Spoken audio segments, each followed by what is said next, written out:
Muy bien, amados hermanos, una vez más delante de ustedes para poder compartir la palabra de nuestro Señor Jesucristo. Como les había mencionado el domingo pasado, hermanos, durante estas semanas vamos a tener nuestras prédicas, no de manera expositiva, sino de manera temática. Vamos a estudiar por temas. ¿Por qué, hermanos? Porque es muy importante en el proceso de nuestra formación, en el proceso de conocer más la palabra del Señor. Es importante, hermanos, prepararnos en diversos temas. Y de manera particular estamos estudiando el tema de los sacramentos. ¿Por qué? Porque también es una forma de prepararnos, hermanos míos, toda la iglesia para el bautismo que vamos a tener dentro de no muchos días. Sí, en algunos domingos adelante vamos a tener la celebración del sacramento del bautismo. Por lo tanto, es importante que toda la iglesia pueda conocer, pueda comprender qué cosas son los sacramentos, qué es el bautismo. Y es importante, hermanos, al entender la palabra del Señor se alimenta nuestra fe. Por esa razón, hermanos, el título de nuestra prédica es la siguiente: la iglesia necesita los sacramentos. Ese es el tema que vamos a desarrollar. La iglesia necesita los sacramentos. Y voy a leer algunos pasajes para poder explicar, primero, hermanos, la situación en la que se encuentra la iglesia de Dios. La situación, la función de la iglesia y la situación en la que se encuentra la iglesia. Y después hablaremos también, hermanos, de la necesidad de la iglesia. Necesidad por la cual el Señor, que nos ama, el Señor que es nuestro pastor, nos ha provisto los sacramentos. Entonces vamos a abrir nuestras Biblias, hermanos, en el libro de Mateo, capítulo 28. Abramos, hermanos, por favor, nuestras Biblias en el Evangelio según San Mateo, en el capítulo 28, versículo 18 hasta el versículo 20. Escuchemos, hermanos, qué dice el Señor sobre la iglesia. Y Jesús se acercó y les habló diciendo: toda potestad me es dada en el cielo y en la tierra. Por tanto, id y haced discípulos a todas las naciones, bautizándolos en el nombre del Padre y del Hijo y del Espíritu Santo, enseñándoles que guarden todas las cosas que os he mandado. Y he aquí, yo estoy con vosotros todos los días hasta el fin del mundo. Hermanos, en este pasaje tenemos la institución del sacramento del bautismo. Nuestro Señor personalmente, hermanos, el Señor Jesucristo victorioso, habiendo resucitado, hermanos, y momentos antes de ascender a los cielos, el Señor ha instituido, ha dejado, hermanos, el sacramento del bautismo. ¿Y a quienes ha delegado el Señor para la administración de este santo sacramento? A la iglesia. El Señor ha dejado su bautismo a la iglesia. Y, hermanos, este es el plan que tiene Dios para discipular a las naciones. Dios quiere, hermanos, que el mundo entero conozca su mensaje. Dios desea, hermanos, que el mundo entero conozca la verdad del Evangelio. Así como las aguas cubren al mar, así, hermanos, un día la verdad de Dios cubrirá toda la tierra. Un día, hermanos, todo ser humano, todos los habitantes de este mundo, hermanos, sabrán quién es el Señor. Conocerán, hermanos, la majestad y el poder del Señor Jesús. Toda lengua confesará, dice la Biblia también. En Filipenses capítulo 2 dice, no, toda lengua confesará que Jesucristo es el Señor para gloria de Dios Padre. Dios quiere, hermanos, discipular al mundo. Dios quiere, hermanos, hacer de las personas, de nosotros, sus discípulos. ¿Qué es un discípulo? Alguien que sigue un maestro, alguien que aprende de un maestro. Dios quiere, hermanos, nuestro Señor Jesús quiere que las personas aprendan de Cristo Jesús. Hermanos, y esa tarea el Señor ha dejado a la iglesia. Y hay una pregunta aquí. ¿Dónde se forman a los discípulos de Cristo Jesús, hermanos míos? ¿Dónde se imparte la palabra de Dios? ¿Dónde, hermanos, se conoce el Evangelio? Dice la Biblia aquí, en el versículo 19, por tanto, id y haced discípulos a todas las naciones, bautizándolos en el nombre del Padre y del Hijo y del Espíritu Santo. Dice bautizándolos, aquí está el mandato de bautizar, el sacramento del bautismo.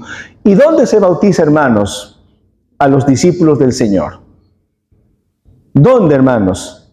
En la iglesia, en la comunidad de los santos, en la asamblea de Dios. Allí, hermanos, donde se bautiza, ahí es donde se discipula, ahí es donde se enseña, allí es donde se imparte el conocimiento de la palabra de Dios. Pero escuchen esto, hermanos, ¿la iglesia será una comunidad de personas perfectas? ¿Nosotros como iglesia seremos perfectos? Qué bueno que podamos reconocer, hermanos, con hidalguía que no somos perfectos. Entonces nosotros podríamos decir, Señor, ¿cómo puedes tú encomendar esta valiosísima tarea de comunicar tu palabra a la iglesia si nosotros muchas veces te fallamos, Señor? ¿Cómo nos has encomendado esto a nosotros, humanos, que somos muchas veces falibles? Señor, ¿no tendrás algún plan de contingencia? Si tal vez nosotros fallamos, ¿no tendrás algún plan B? ¿Y qué nos dice nuestro Señor? El Señor nos recalca: para eso he dejado la iglesia, no hay ningún plan de contingencia, no hay ningún plan B. El Señor nos ha escogido, el Señor nos ha llamado a nosotros para que seamos su congregación, su pueblo. Y la iglesia, hermanos, ¿cuál es la función de la iglesia? Según el pasaje que hemos leído, hermanos, la función de la iglesia es cumplir con la gran comisión. Y la gran comisión, hermanos, es hacer discípulos. La gran comisión, hermanos, es llevar el evangelio a todas las personas, pero no solamente avisarles de que existe Cristo, sino que esas personas puedan llegar a los pies de Cristo Jesús. Que esas personas, hermanos, puedan sus mentes ser transformadas por el Espíritu Santo, sus corazones y sus voluntades puedan ser transformadas por el poder de la palabra de nuestro Señor Jesucristo. En otras palabras, vuelvo a repetir, el Señor Jesús quiere personas que piensen como Él. El Señor Jesús quiere personas que sientan como Él. El Señor Jesús quiere personas que caminen como Él. El Señor Jesús quiere personas que sean como Él mismo. Esa es la meta de la iglesia, hermanos. Esa es la meta de todos nosotros. El objetivo de la iglesia, hermanos, de todos nosotros es ser transformados a la imagen de nuestro Señor Jesucristo. Bueno, entonces vemos que el Señor ha dejado la iglesia para predicar, para evangelizar, para discipular. Aunque no somos perfectos, hermanos míos, esa es la tarea que el Señor nos ha delegado a nosotros. Lo mismo también, hermanos, el apóstol Pablo habla en Primera de Timoteo. Vamos a buscar ahora, hermanos, a continuación, vámonos a Primera de Timoteo, capítulo 3. Primera de Timoteo, capítulo 3, versículo 14 y versículo 15. Abramos, hermanos míos, nuestras Biblias en Primera de Timoteo, capítulo 3, versículo 14 y versículo 15. Quiero verificar si ya lo han ubicado, hermanos. Muy bien, gracias, hermanos míos. Bien, ¿qué dice aquí? Hablando de la iglesia, ¿qué dice la palabra de Dios? Hablando de nosotros, dice así en el verso 14. Esto te escribo, aunque tengo la esperanza de ir pronto a verte. Repito, esto te escribo, aunque tengo la esperanza de ir pronto a verte, para que si tardo, sepas cómo debes conducirte en la casa de Dios, que es la iglesia del Dios viviente, columna y baluarte de la verdad. Cuando el apóstol Pablo escribe estas palabras, mis hermanos, las está escribiendo a Timoteo. Timoteo era discípulo de Pablo, Timoteo era hijo espiritual de Pablo. Y Timoteo, hermanos, estaba sirviendo como pastor en la iglesia de Éfeso. Y tenía un duro trabajo, hermanos, en la iglesia de Éfeso. ¿Cuántos miembros tendría esa iglesia? La Biblia nos dice, hermanos, la cantidad de congregantes en la iglesia de Éfeso. No lo sabemos, hermanos. No sabemos cuántos estarían allí congregándose en la iglesia de Éfeso. Pero ¿qué le dice aquí el apóstol Pablo a Timoteo? Le dice lo siguiente en el versículo 15. Para que si tardo, sepas cómo debes conducirte en la casa de Dios.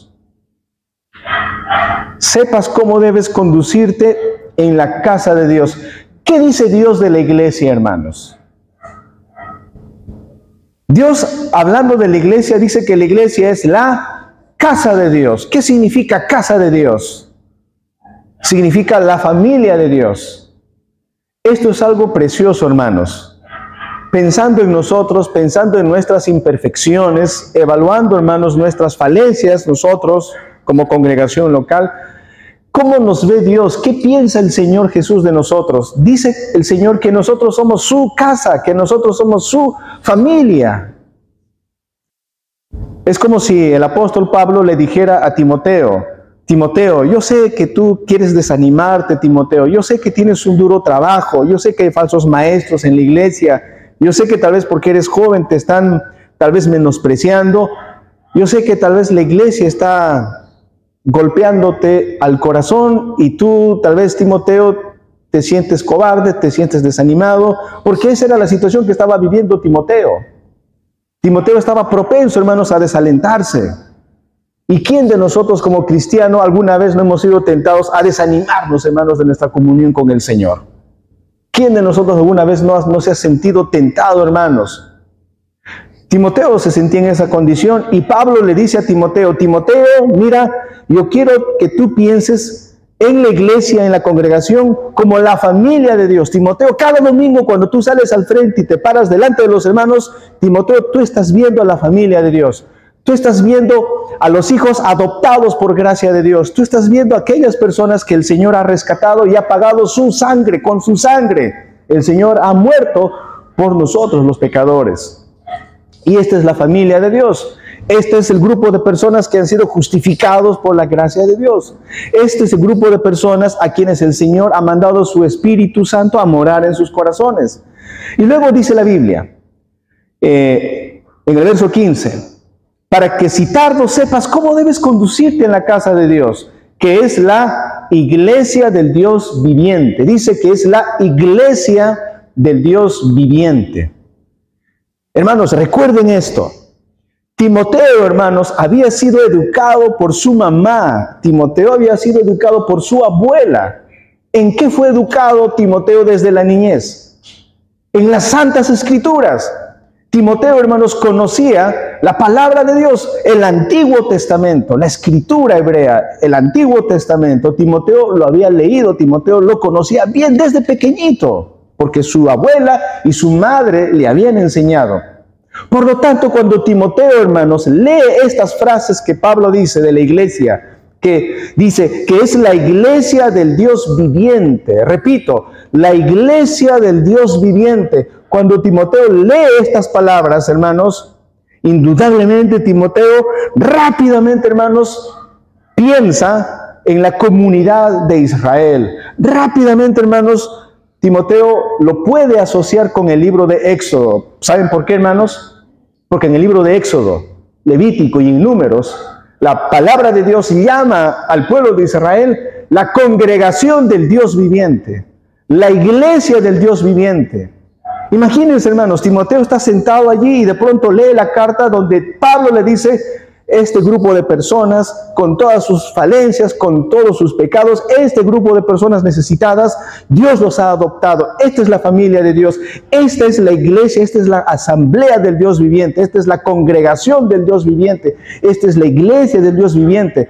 Y Timoteo piensa en Israel, al pie del monte Sinaí. Y el Señor Dios de los ejércitos, hermanos, como dice Éxodo, podemos leer eso, Éxodo capítulo 20, 21, 22, cuando Dios, hermanos, su gloria descendió al monte Sinaí, había truenos y relámpagos, y todo el pueblo estaba aterrorizado. Todos decían a Moisés: Moisés, ve tú, habla tú delante de Jehová, que no vayamos nosotros, no queremos morir. Y cuando el Señor entregó los 10 mandamientos a Moisés, para que Moisés entregue al pueblo, ahí está la comunidad de Dios, ahí está la asamblea de Dios, ahí está reunida la asamblea de Dios. Entonces, ¿qué le está diciendo Pablo a Timoteo, a este joven que está medio desanimado, medio cabizbajo? Pablo le está diciendo: Timoteo, la iglesia no es perfecta. La iglesia tiene sus dificultades. La iglesia es como la iglesia del Antiguo Testamento. ese pueblo que recibió los 10 mandamientos, ese pueblo que se comprometieron a cumplir la ley de Dios. Ellos dijeron, nosotros y nuestros hijos cumpliremos la ley del Señor. Pero al poco tiempo hicieron un becerro de oro, olvidándose de su promesa al Señor. Ese es el pueblo. Así de desobediente es la iglesia. Timoteo, tú te estás enfrentando a esa realidad. Pero sabes, le dice Pablo, pero esa es la congregación del Dios viviente. Esa es la iglesia necesitada. Esa es la iglesia por la que el Señor Jesús vino a morir. Antes de continuar, hermanos, quiero leer lo que sigue en el versículo 15. Dice la Biblia, versículo 15, después de decir que es la iglesia del Dios viviente, acompáñenme, hermanos, 1 Timoteo 3:15. No se desvíen, ese es el pasaje, 1 Timoteo 3:15. La segunda parte dice, hablando de la iglesia, la Biblia dice, columna y baluarte de la verdad. Columna y baluarte de la verdad. Hermanos, yo sé que los católicos romanos, al leer esta frase, que la iglesia es columna y baluarte de la verdad, los católicos romanos equivocadamente dicen, ahí está la prueba. La iglesia es la que ha creado la Biblia. La iglesia ha dado origen a la Biblia. La iglesia es la que ha dado origen al canon de la Biblia. La iglesia determina qué libros están y qué libros no están. La iglesia es primero antes que la Biblia, dicen los católicos romanos equivocadamente. Es falso eso, hermanos. Cuando el apóstol Pablo está escribiendo que la iglesia es columna y baluarte de la verdad, hermanos, en ningún momento Pablo no tiene en la mente esa idea de que la iglesia es primero y después nace la Biblia. No está diciendo eso, hermanos. Es más, hermanos, la palabra de Dios es primero antes que la iglesia. ¿Por qué? Porque la palabra de Dios, hermanos míos, es lo que ha dado origen a la iglesia. Gracias a la Biblia existe la iglesia. Gracias a la palabra de Dios existe la creación. Génesis capítulo 1, ¿se acuerdan, hermanos? Dios habló y todo fue creado. Dios dijo, sea la luz, y fue la luz. Dios dijo que los peces aparezcan en el mar, aves en los cielos, animales en la tierra, plantas silvestres. Dios habló y por el poder de su palabra llegó a la existencia. Dios habló, hermanos, y por el poder de su palabra existe su iglesia. Esa es la verdad, hermanos. La palabra de Dios es la que ha formado y la que ha creado a la iglesia. Pero ¿por qué acá dice que la iglesia es columna y baluarte de la verdad? ¿Por qué, hermanos? Porque es en la iglesia local, hermanos. Es en la iglesia local donde la palabra de Dios, hermanos, trabaja en nuestros corazones. Es en la iglesia local donde nosotros, domingo a domingo, agarramos la palabra de Dios, la espada de Dios, y con esta palabra, hermanos, educamos nuestros corazones, educamos nuestra mente, educamos nuestras conciencias. Es con la palabra de Dios que formamos y pulimos nuestra vida, nuestro carácter. ¿Y cuál es la meta? Ser conformados a la imagen de nuestro Señor Jesucristo. Quiero que veamos también, hermanos, en el libro de Efesios, capítulo 5. Efesios capítulo 5, versículo 25. Hablando de la iglesia, escuchemos lo que acá dice, hermanos, la palabra del Señor. Efesios 5, 25. En adelante voy a leer, hermanos. Efesios 5, 25 en adelante dice, maridos, amad a vuestras mujeres. Hay que escuchar esto y subrayemos. Así como Cristo amó a la iglesia. Así como Cristo amó a la iglesia y se entregó a sí mismo por ella, para santificarla, habiéndola purificado en el lavamiento del agua por la palabra, a fin de presentársela a sí mismo una iglesia gloriosa, que no tuviese mancha, ni arruga, ni cosa semejante, sino que fuese santa y sin mancha. El Señor, hermanos, aquí en su palabra nos está manifestando que su amor por la iglesia lo llevó, hermanos, a sacrificarse en la cruz, con un propósito, con una meta. El Señor Jesús quería que su iglesia, imperfecta, que su iglesia necesitada, fuera santificada. El Señor Jesús fue a la cruz, hermanos, para lograr nuestra santificación. El Señor fue a la cruz para lograr nuestra limpieza. El Señor fue a la cruz para que su pueblo, nosotros, su iglesia, hermanos, no tuviésemos mancha, ni arruga, ni cosa semejante, para transformar nuestras vidas. Hermanos míos, en el Antiguo Testamento, hermanos, la presencia de Dios, ¿se acuerdan como les estaba manifestando hace un momento? Cuando Timoteo lee la palabra que la iglesia es la iglesia del Dios viviente, la congregación del Dios viviente, Timoteo se acuerda del Antiguo Testamento. Hermanos, en esa época, la presencia de Dios, ¿cómo se manifestaba? En el monte Sinaí. Posteriormente, la presencia de Dios se manifestaba en el tabernáculo, cuando Moisés construyó el tabernáculo. Posteriormente, la presencia de Dios se manifestaba en el templo que Salomón había construido. Ahí estaba, hermanos. Pero ahora en el nuevo pacto, ahora en el Nuevo Testamento, ¿dónde está la presencia de Dios? ¿Dónde se manifiesta la presencia de Dios? Y Jesús nos dijo, he aquí, yo estoy con vosotros todos los días hasta el fin del mundo. Nuestro Señor, hermanos, que llenaba el monte Sinaí con su presencia, que llenaba el tabernáculo, que llenaba el templo con su presencia. Ahora el Señor Jesús en el nuevo pacto ha venido a morar con su iglesia, con su gente, con su pueblo, con nosotros, hermanos. Con nosotros. Y cada domingo cuando nos congregamos, hermanos, está el Señor con nosotros como su pueblo. Bueno, de manera individual, hermanos, el Señor nos acompaña todos los días, porque Él ha prometido esto. Yo voy a estar contigo, no voy a dejarte huérfano. Hermanos, fíjense, la función de la iglesia, hermanos, es evangelizar, es discipular, hermanos, es tomar la palabra de Dios, impartir conocimiento, alimentarnos con la palabra de Dios. La meta, hermanos, es que un día vamos a ser sin mancha, sin arruga. Ese día aún no ha llegado, hermanos, para nosotros.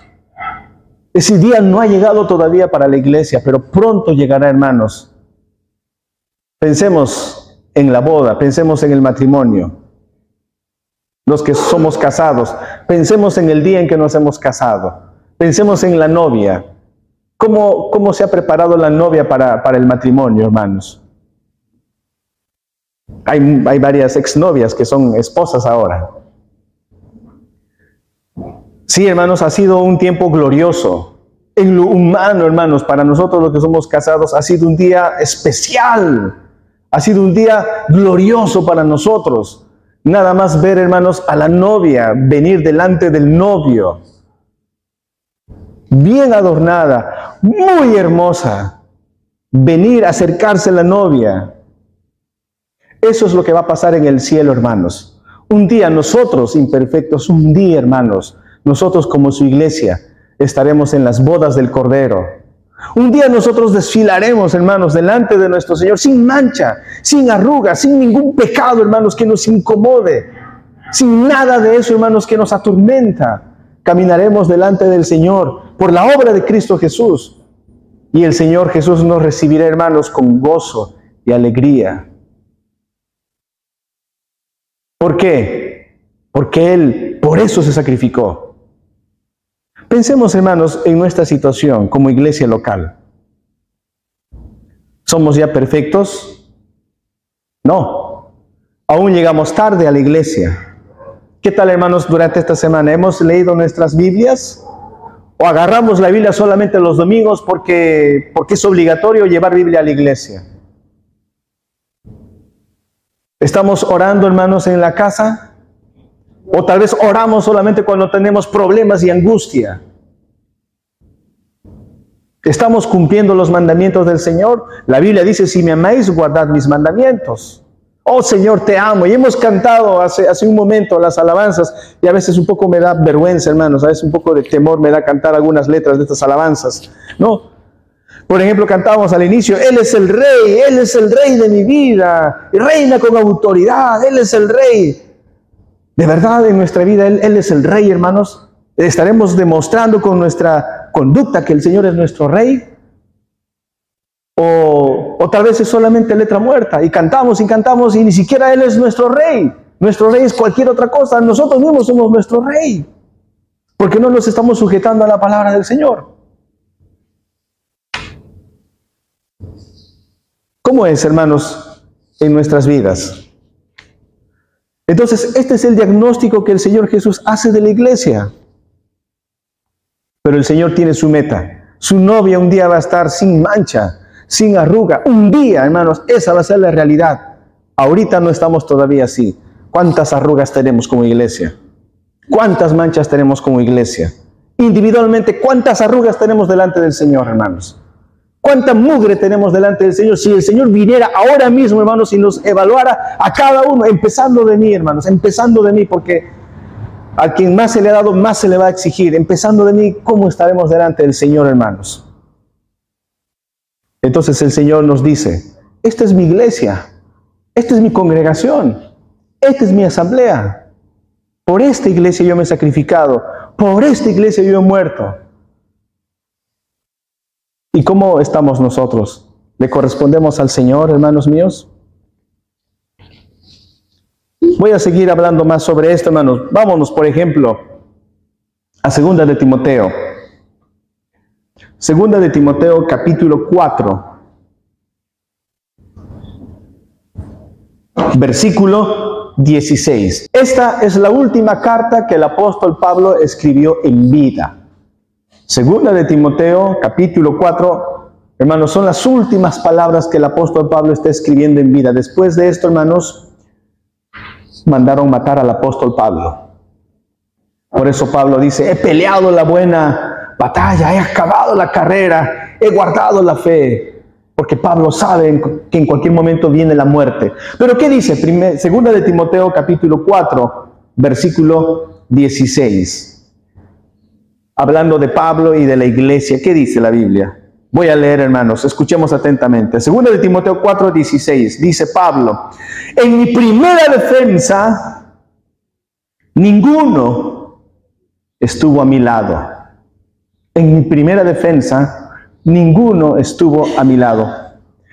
Hermanos, ustedes saben que el anhelo del apóstol Pablo, hermanos, era llevar el evangelio hasta los últimos rincones del mundo. Pablo, hermanos, si hubo en esta tierra algún creyente fiel al Señor, algún creyente que se esforzó como nunca porque el mundo conozca el evangelio, fue el apóstol Pablo. Y Pablo, hermanos, escribe esto desde la cárcel. Pablo está en la cárcel en Roma. Y Pablo sabe, hermanos, que la oportunidad de oro para él va a llegar pronto, porque Pablo, hermanos, quiere predicar en la corte suprema del Imperio Romano. Sí es posible delante del emperador Nerón, pero Pablo quiere predicar. Pablo es un hombre ambicioso de la palabra de Dios. Pablo dice, quiero predicar delante de los reyes. Y va a llegar ese día, está encadenado, va a llegar ese día donde le van a llevar a la corte suprema, al palacio de justicia van a llevar al apóstol Pablo. Y Pablo, hermanos, predicará de Cristo Jesús, dará testimonio del evangelio. ¿Y qué se espera de la iglesia, hermanos? Cuando su pastor, Pablo, va a ir a predicar, ¿qué se supone que debe hacer la iglesia, hermanos? ¿Qué debe hacer la iglesia? Sabiendo que Pablo va a ir a predicar. Gracias, hermana Gloria. Acompañarle. Imagínense, hermanos, tal vez esto no se va a dar, pero imagínense si a mí me dicen que el pastor Abel va a ir al Congreso para predicar la palabra de Dios. Y nos dan la invitación para ir a predicar al Congreso. ¿Qué haríamos nosotros como comunidad, hermanos? ¿Iríamos o no iríamos, hermanos? Amén. Nos vamos al Congreso, hermanos, para predicar la palabra del Señor. Todos diríamos, hay que apoyarle al pastor con oración. Moralmente hay que apoyarle estando presente. Vamos a apoyarle. Eso es lo que el apóstol Pablo esperaba. Le iban a llevar al Palacio de Justicia, delante del procónsul, para que Pablo dé testimonio de por qué está en la cárcel. Y Pablo decía, voy a predicar del evangelio. Voy a decirles que estoy aquí porque el Señor Jesús es el Rey. Voy a hablarles el evangelio, que el hombre es pecador, que el hombre está perdido y necesita arrepentirse. Y Cristo Jesús es la salvación. Voy a predicar. Vamos, iglesia, estoy preso, pero la iglesia me acompañará. ¿Qué pasó, hermanos? Dice la Biblia, en mi primera defensa, ninguno se perdieron la gran oportunidad que así nomás no se da, hermanos. Nadie estuvo en el juicio que le hicieron al apóstol Pablo. ¿Qué les parece, hermanos? ¿Qué nos parece eso? Dice luego la Biblia, sino que todos ¿qué dice la Biblia, hermanos? Me desampararon. Todos me han abandonado. No les he tomado en cuenta. Pobre Pablo, solito, hermanos. Nadie estuvo a su lado para animarle siquiera. Nadie. Así es la iglesia, hermanos.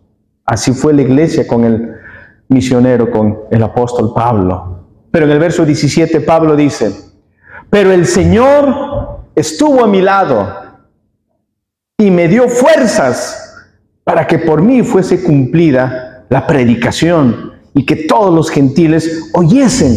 Así fui librado de la boca del león. ¿Quién estuvo acompañándole al apóstol Pablo, hermanos? Cristo Jesús. Cristo Jesús acompañando. Es una pena, ¿no, hermanos, leer esto y enterarnos de cómo, hermanos, la iglesia no le acompañó, de cómo la iglesia, hermanos, bueno, tal vez por temor, por miedo, pero eso, hermanos, es lo que nosotros hemos hecho con nuestro Señor Jesús. Pensemos en nosotros. ¿Le hemos acompañado a nuestro Señor Jesús en su hora difícil cuando estaba en la cruz? Sus discípulos le acompañaron, hermanos. Dice la Biblia que todos lo hemos abandonado al Señor. Todos lo hemos dejado a Él solito, hermanos, que lo golpeen, a Él solito que le escupan, a Él solito que le torturen. Él solo, hermanos, adolorido en el camino del Calvario, hermanos. ¿Y por qué lo hizo el Señor? Porque nos amó. Imperfectos, pero el Señor nos amó. Para concluir esta parte de nuestra meditación, hablando sobre la función de la iglesia y sobre la condición de la iglesia, hermanos, viendo el propio testimonio del apóstol Pablo, a veces nosotros como iglesia podemos decir y pensar, oh pastor, cómo quisiéramos que nuestra iglesia fuese una iglesia fervorosa. Oh pastor, cómo quisiéramos que nuestra iglesia tuviésemos todos los dones. Aquí falta, tendríamos dones. Oh, cómo quisiéramos que en la iglesia hubiese dones de sanidad. Cómo quisiéramos, bueno, como los arminianos también, ¿no? Como los dispensacionalistas. Oh, los dones carismáticos. Cómo quisiéramos hablar en lenguas también, ¿no? Ojalá que nadie diga eso, hermano, si no yo estaría frustrado después de tanto enseñarles, ¿no? Pero hay muchos, en muchos lugares que piensan así, dicen, oh, si tuviéramos todos los dones, oh, si la iglesia fuese así. ¿Saben, hermanos? Si alguna vez hubo una iglesia que fue dolor de cabeza, hermanos, para Pablo, si alguna vez existió una iglesia que fue, hermanos, quebranto para el corazón del apóstol Pablo, ¿saben cuál fue esa iglesia, hermanos? Fue la iglesia de los Corintios. Y Pablo escribió 2 cartas a los hermanos de la iglesia de Corinto. 2 cartas. Y en la primera carta de Corintios tenemos, hermanos, la descripción de esta iglesia. ¿Cómo era la iglesia? Dice, hermanos, que en esa iglesia había fornicación. Dice, hermanos, que en esa iglesia había borrachera, glotonería, había todo tipo de desórdenes. Sin embargo, hermanos, esa iglesia tenía dones de lenguas, dones de sanidades. Sin embargo, esa iglesia, hermanos, tenía aparentemente todos los dones. Pero era esa iglesia, la iglesia de Corinto, hermanos, que cada vez que el apóstol Pablo visitaba o predicaba, los hermanos tenían sospecha de Pablo. Por ahí algunos decían, ese Pablo no tiene carta de recomendación de la iglesia de Jerusalén. Ese Pablo tal vez ni es apóstol. ¿Cómo habrá venido? ¿Quién le autoriza para que predique la palabra? Porque él no es de los 12. ¿De dónde saca su autorización? Y Pablo tiene que escribir, ustedes, iglesia, son cartas abiertas. Ustedes. Miren, hermanos, entonces lo que acabo de hacer con ustedes en estos minutos es el panorama. ¿Cuál es la función, la misión de la iglesia? Y también ver, hermanos, el diagnóstico de cómo, según lo que vemos en el Antiguo y en el Nuevo Testamento, de cómo es la iglesia. Vuelvo a decir, hermanos, es una comunidad de personas imperfectas. Conocí a una hermana en cierta ocasión que dejó de congregar a la iglesia. le visité, le dije, hermanita, ¿por qué no congregas? Me dijo, pastor, no voy a congregar más en tu iglesia porque estoy buscando otra iglesia donde yo me sienta más cómoda. Pero hermana, sí, pastor, estoy buscando una iglesia mejor. Digo, bueno, hermana, si es así, puede seguir buscando otra iglesia. Me enteré que esta hermana estaba andando de una iglesia en otra iglesia, luego otra iglesia, luego otra iglesia y otra iglesia. Y mucho me temo que no ha encontrado una iglesia según lo que ella quiere. A veces uno dice, yo quiero una iglesia perfecta. ¿Encontraremos en esta tierra una iglesia perfecta, hermanos? No la vamos a encontrar. ¿Por qué razón, hermanos? Porque está conformada por seres humanos imperfectos. ¿Encontraremos, hermanos, un pastor que sea perfecto? No vamos a encontrar, hermanos, porque ¿quién es el pastor? Un hombre también imperfecto, con todas sus falencias y sus debilidades. A veces nosotros podemos llegar a pensar y decir, no, es que el pastor es harina de otro costal, no es que el pastor es otro level espiritual, no creo que él no creo que se moleste, no creo que él sufra tentación, sálvele Dios de eso. No, hermanos, todos somos de carne y hueso. ¿Se acuerdan, hermanos, de Moisés? ¿Saben cómo Moisés vivía frustrado muchas veces con el pueblo de Israel desobedientes? ¿Se acuerdan de Moisés? ¿Se acuerdan aquí estamos viendo el apóstol Pablo, hermanos? Todo lo que pasaba el apóstol Pablo, ¿no? Todo lo que pasó nuestro Señor Jesús, siendo el pastor de la iglesia nuestro Señor Jesús. Entonces, mis amados hermanos, muchos hermanos incluso ya no van a la iglesia porque dicen, no, pastor, no voy a la iglesia porque no es como yo quiero, no es lo que a mí me agrada. Pero vuelvo a decirte, hermanos, somos imperfectos. Y algún día seremos lo que debemos de ser en la patria celestial. Pero esta iglesia, hermanos, la comunidad del Señor, en estas sus imperfecciones, yo pregunto, hermanos, ¿necesita, hermanos, de la obra de Dios o no necesita de Cristo? Claro que sí, hermanos, la iglesia necesita más y más de Cristo. Y por esa razón, hermanos, en segundo lugar, aquí viene la segunda enseñanza, porque el Señor ve, hermanos, que nosotros a veces le fallamos, porque el Señor nos ve, hermanos, que nosotros batallamos en nuestra vida espiritual, a veces nos desanimamos, a veces hasta, hermanos, incumplimos con el Señor, pero el Señor ve nuestro corazón y ve, hermanos, que anhelamos ser hijos obedientes. El Señor ve, hermanos, que a veces peleamos, hermanos, por creer más en Él. Por eso el Señor nos ha regalado, hermanos, a su iglesia. El Señor ha dado los sacramentos. Dios ha dado los sacramentos. ¿Qué son los sacramentos? Son la señal y el sello de Dios. Los sacramentos son la señal y el sello de Dios. ¿Para qué?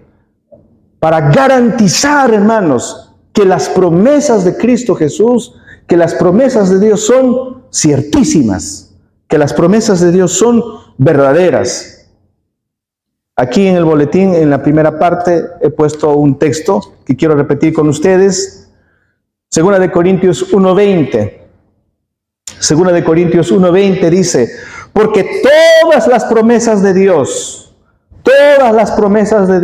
son en Él, es decir, en Cristo, son en Él sí, y en Él amén. Todas las promesas, hermanos, en Cristo Jesús son sí, son verdad, son amén. Todas las promesas por medio de nosotros para gloria de Dios. Dios ha dado sus promesas del pacto de gracia a su iglesia. Dios ha prometido ser nuestro Dios, hermanos. Dios ha prometido salvarnos de la muerte. Dios ha prometido, hermanos, preservarnos con el poder de su Santo Espíritu. Dios ha prometido, hermanos, volver por nosotros. Dios nos ha dado promesas. Entonces Dios nos ha dado los sacramentos que son señales y son sellos que nos garantizan, hermanos míos, que las promesas del Señor son verdaderas. Vamos a ver, hermanos, en Génesis, en el capítulo 12. Génesis capítulo 12. En el verso 1 y verso 2 voy a leer, dice así, hermanos, escuchemos atentamente. Tomen nota, hermanos, en su cuaderno, tomen nota en su boletín para leer posteriormente. Génesis capítulo 12, verso 1 y verso 2 dice así. Pero Jehová había dicho a Abraham, vete de tu tierra, de tu parentela y de la casa de tu padre, a la tierra que te mostraré, y haré de ti una nación grande, y te bendeciré, y engrandeceré tu nombre y serás bendición. Aquí, hermanos, Dios le llama a Abraham. En la prédica del domingo pasado nos hemos enterado que Abraham no fue llamado porque era buena gente, porque era más noble. Nos hemos enterado en la prédica pasada que Abraham, hermanos, vivía en Ur de los Caldeos y servía a dioses ajenos. Abraham servía a dioses ajenos. Dios por gracia lo salvó. Siempre es por gracia, hermanos. Nunca es por obras. Dios salvó a Abraham y aquí Dios le está llamando a Abraham. Y Dios le hace una promesa a Abraham. Le dice, te voy a bendecir. Haré de ti una nación grande. Abraham, tú vas a ser una nación grande. Y saben, hermanos míos, el nombre Abraham significa gran padre. Abraham significa gran padre. Ese era el nombre de este hombre, Abraham. ¿Qué significa Abraham? Padre grande o gran padre. Pero ¿tenía hijos Abraham? No tenía hijos. Imagínense, hermanos, Abraham es un hombre nómade que vive en su carpa, en su carpita, con todos sus animales, con su esposa Sara, con sus criados. Y de pronto llegan visitantes, porque así era, hermanos, en el antiguo cercano oriente. Había una norma que era la hospitalidad. Era sí o sí, tenías que ser hospitalario con un forastero. Imagínense, hermanos, de pronto llega un forastero o forasteros. ¿Qué hace Abraham? Abraham los recibe, les da comida, les da pan, leche, alimentos. Y en la comida empiezan a conversar. Señor, ¿cuál es tu nombre? Eres un hombre muy atento, muy hospitalario. ¿Cuál es tu nombre, caballero? Me llamo Abraham. Oh, qué precioso nombre. Abraham, wow, padre grande, gran padre. Wow, qué nombre. Me imagino tú debes de tener. ¿Cuántos hijos tendrás? ¿Cómo se llaman tus hijos? Y de pronto Abraham, después de un rato de silencio, responde, no tengo ni un hijo. Y sus visitantes dirían, uy, creo que metimos la pata. Y luego tal vez ellos dirían para sí, qué chistoso, ¿no? Se llama gran padre, pero no tiene ni un hijo. ¿Cómo se sentiría Abraham, hermanos?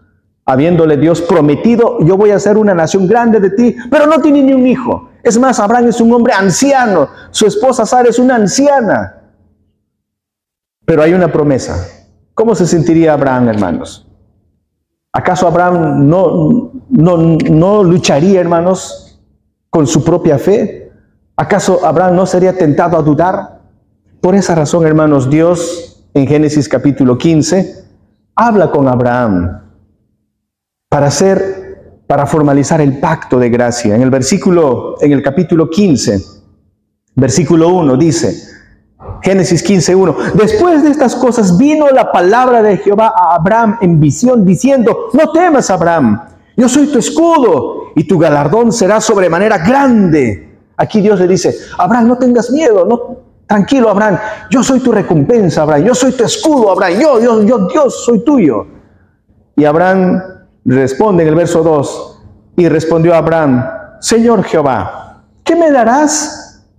Siendo así que ando sin hijo, y el mayordomo de mi casa es ese Damaseno Eliezer. Es como si Abraham le dijera, sí Dios, sí está bien, tú eres mi recompensa, tú eres todo para mí, pero ¿de qué me vale, Señor, si no tengo ni un hijo? ¿De qué sirve, Señor? Hermanos, esa no es la duda de un incrédulo, esa es la duda de un hombre que tiene fe. Suena paradójico, ¿verdad, hermanos? Cuando digo que es la duda de un hombre que tiene fe. Abraham es un hombre de fe. Pero no es perfecto. Él también tiene sus luchas y sus batallas. Y le dice al Señor, ¿de qué vale, Señor? Ya, tú eres mi recompensa, tú eres todo para mí, Señor. Pero ¿de qué me vale? No tengo un hijo, Señor. Y tú me has prometido y no tengo nada, Señor. ¿Alguna vez tú te has sentido como Abraham? ¿Alguna vez tú te has sentido en esa batalla? ¿Alguna vez tú te has sentido así, decaído? Abraham se siente así. ¿Y qué hace Dios, hermanos, para ayudar a Abraham? Dios ve la debilidad de la fe de Abraham. ¿Y qué hace Dios para ayudar a esa pobre y débil fe de este hombre? ¿Qué hace? No voy a leer la historia toda completa porque el tiempo es corto, hermanos, pero lo van a leer ustedes en casa. Solamente quiero sintetizar de la siguiente manera. Dios le dice a Abraham, Abraham, consíguete animales, toros, bueyes, palomas, mata a esos animales y divídelos en dos. vamos a hacer un pacto. En el antiguo cercano oriente, hermanos, cuando un rey y un vasallo hacían un pacto, lo hacían con esa ceremonia. Mataban animales, lo partían por la mitad los animales y los colocaban uno al frente del otro.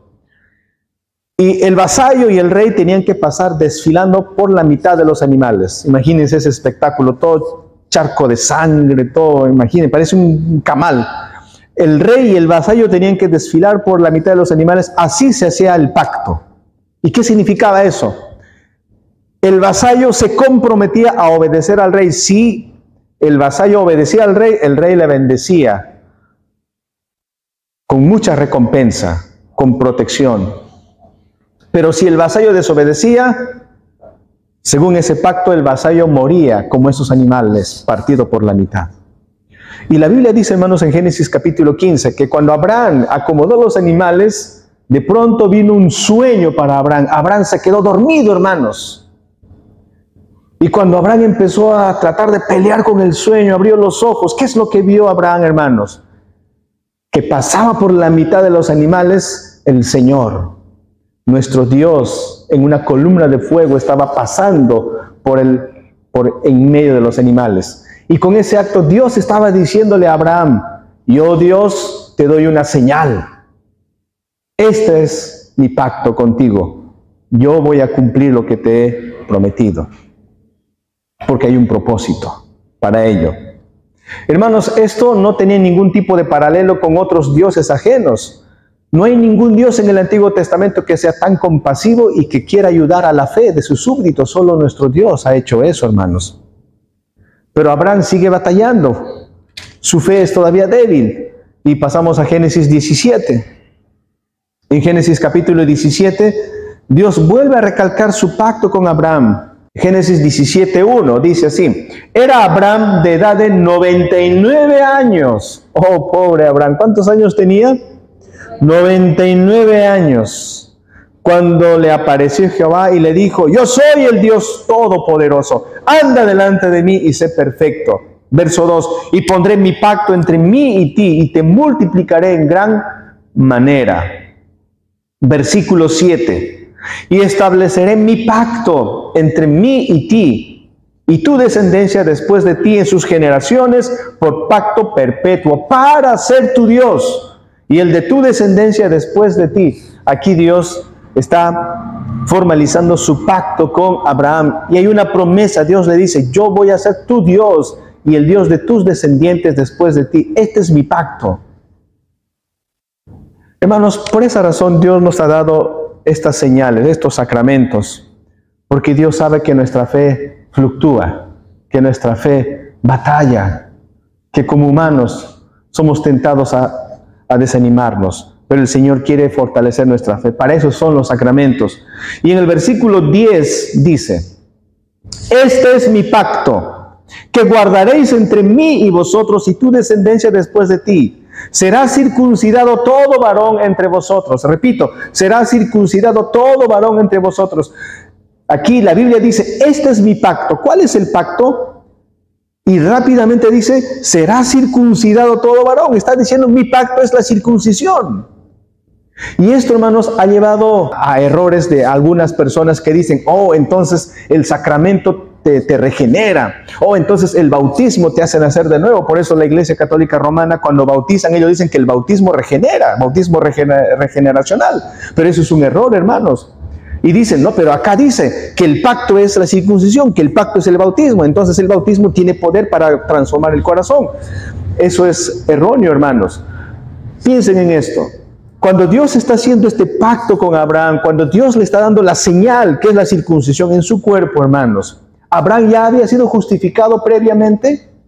Sí, en el capítulo 15 dice que: y Abraham creyó a Dios y le fue contado por justicia antes de que sea circuncidado. Por esa razón, hermanos, Dios nos justifica y nos lava antes de que nosotros seamos bautizados con agua. Porque el bautismo con agua es el sacramento, es la señal y el sello de garantía, hermanos. Pero aquí cuando dice: este es mi pacto y será circuncidado, Dios está asociando tan íntimamente, hermanos, al sacramento con la señal, con el propósito, hermanos, de fortalecer nuestra fe, con ese propósito. No es que la circuncisión es lo que va a cambiar a estas personas. Incluso, hermanos, por esa razón el apóstol, Moisés, en su despedida, en el libro de Deuteronomio, habla de la verdadera circuncisión, la del corazón, ¿no? En el capítulo 30, Deuteronomio capítulo 30, versículo 6, dice, anoten estos versículos, hermanos, tal vez no hay tiempo para que lo busquen, pero quiero que lo anoten.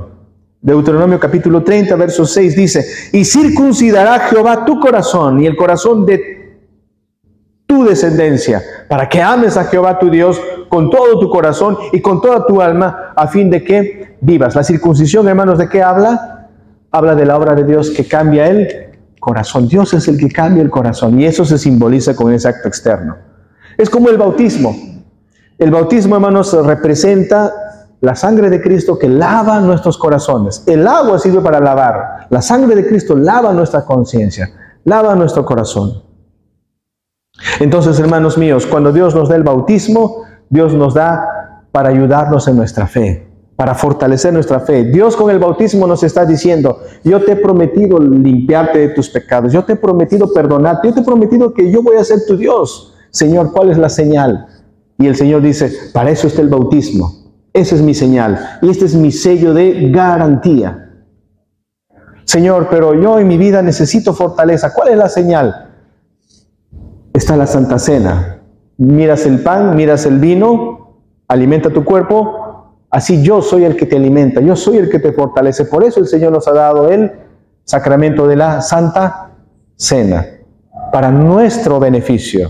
Porque Dios sabe que a veces batallamos en nuestra vida, hermanos. A veces nosotros podemos decir, Señor, ayúdame en mi fe, dame una señal, hazte un milagro, eso va a ser la señal. No, hermanos, ¿cuál es la señal que el Señor nos da? ¿Algún milagro? Mejor que eso, hermanos. El Señor nos da el bautismo y la Santa Cena. Concluyo con esto. En cierta ocasión, hermanos, Dios habló con el rey Acaz. Acaz estaba en guerra, hermanos. Acaz era tataranieto del rey David, rey de Judá, el rey Acaz. Entonces Acaz estaba en guerra contra los sirios y estaba en guerra contra el reino del norte de Israel. Pero Dios va a salvar a Acaz, Dios va a salvar al pueblo de Judá. Y Dios a través del profeta Isaías le habla a Acaz y le dice, Acaz, así dice el Señor, Acaz, ¿quieres una señal? Pídele una señal a Dios y Dios te lo va a dar. ¿Qué dijo Acaz? Acaz dijo, no necesito, no voy a pedir ninguna señal de Dios. Cualquiera diría que Acaz está actuando correctamente, pero este rey Acaz no estaba actuando bien. Porque si Dios le está diciendo, te voy a dar una señal, y Acaz no quiere recibir esa señal, hermanos, esa es la desobediencia de Acaz. Pero a pesar de eso, Dios le va a dar una señal a Acaz, y esa señal está en Isaías capítulo 7, versículo 14. Esa señal dice, por tanto, el Señor mismo os dará señal. Repito, por tanto, el Señor mismo os dará señal. He aquí que la Virgen concebirá y dará a luz un hijo y llamará su nombre Emmanuel. Ahí está la señal, hermanos. Dios le dijo a Acaz, Acaz, te voy a dar una señal, pídeme. Acaz dijo, no, Señor. Dios dijo, bueno, ¿no quieres tú? Aquí va la señal. Hermanos, esa señal se cumplió con la llegada de nuestro Señor Jesucristo. Hermanos, Dios sabe que nosotros somos humanos débiles, que a veces nos animamos en nuestra fe. Para fortalecernos, Dios nos ha dado los sacramentos, el bautismo y la cena del Señor. Concluyo diciendo lo siguiente. Entonces podemos darnos cuenta, hermanos, viendo la situación de la iglesia, viendo la condición de la iglesia, que Dios atiende esa necesidad. Por lo tanto, los sacramentos, hermanos, realmente viéndolo desde esa óptica, los sacramentos, hermanos, podemos decir que es la proclamación de la gracia de Dios, es la proclamación de la fidelidad de Dios. El bautismo y la Santa Cena es Dios proclamando que Él va a cumplir su palabra, el compromiso de Dios. Por esa razón, hermanos, los sacramentos nos hablan de Dios, nos ilustran la obra de Dios. El bautismo nos habla de lo que Dios hace. Yo sé, hermanos, que en otras definiciones de corte bautista, el bautismo es proclamación de la fe del cristiano. Pero realmente, hermanos, el bautismo no es tanto proclamación de la fe del cristiano, aunque implica eso también, pero no. ¿Cómo entonces el cristiano proclama su fe? De dos maneras, hermanos. Número uno, obedeciendo los mandamientos de Dios. Si nosotros obedecemos los mandamientos de Dios, estamos proclamando a diario nuestra fe. Número dos, ¿cómo proclamamos nuestra fe como iglesia? Y está en el boletín, la confesión de fe o la proclamación de fe. Cada domingo cuando nos reunimos y leemos la confesión de fe, estamos proclamando nuestra fe. Cuando recibimos el bautismo y la cena del Señor, estamos viendo a Dios proclamar su gracia, su paciencia, su amor y su auxilio para nosotros. Oremos. Señor, te damos gracias por la oportunidad de meditar tu palabra. Nos haces ver, Señor, la condición, la situación de tu iglesia. ¿Cuál es la función de tu iglesia? ¿En qué situación se encuentra la iglesia? ¿Y cuál es tu meta para la iglesia? Nos haces ver con claridad. Y para ayudarnos en nuestra poca fe, Señor. Para garantizarnos que tú eres real y eres veraz. Para ayudarnos en nuestra débil fe. Tú nos has dado los sacramentos, el bautismo y la Santa Cena. Y así tú nos dices que nos amas. Allí proclamas tu gran amor por tu iglesia, por tu pueblo. Gracias, Señor. En el nombre de Jesús oramos que estas enseñanzas queden en nuestros corazones y que podamos obedecer tus mandamientos, tus estatutos y podamos valorar, Señor, el bautismo y la Santa Cena. En el nombre de Jesús oramos. Amén.